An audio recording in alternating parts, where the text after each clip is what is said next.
With less than 2 weeks until the state plans to transition from roughly 600 fiscal intermediaries who facilitate payments under New York's consumer-directed personal assistance program to just one, voices in opposition of the deadline are literally getting louder. For the love of all that is holy in heaven and earth, delay the goddamn dates. They're getting louder in the figurative sense as well. AARP, the nation's largest nonprofit focusing on issues for people over the age of 50, sent a letter to Governor Hochul asking her to delay the April 1st deadline, citing concerns over the current enrollment levels of both people who need care and their caregivers.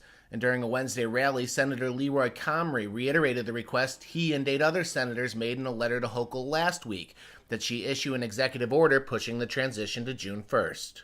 The cost of this is too high. Too many people will be harmed for us to rush this process just to appeal to people's egos.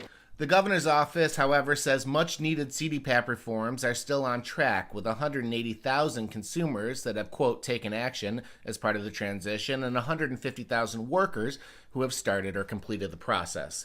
The office is vowing to work with and support all stakeholders throughout. There's been a lot of controversy and discussion about sort of whether the transition is a good idea and whether the timeline the state has set for it is achievable. Those are important questions. I actually was looking at a slightly different question. Fiscal Policy Institute Health Policy Director Michael Knukin issued a report this week examining the health insurance options new intermediary public partnership LLC will offer to workers. He says in the New York City area, they will be required to enroll in an expensive, bare-bones plan. It's not real health insurance, right? So it is just preventive care. Upstate, he says workers will have the option of paying into a plan that offers no coverage until they meet a $6,350 deductible.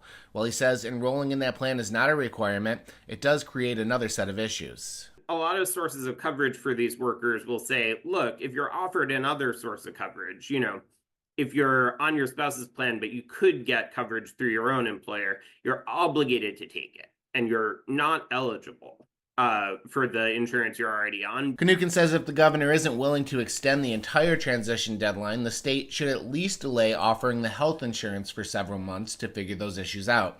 Otherwise, he says workers may have to make the decision of losing current coverage or changing careers.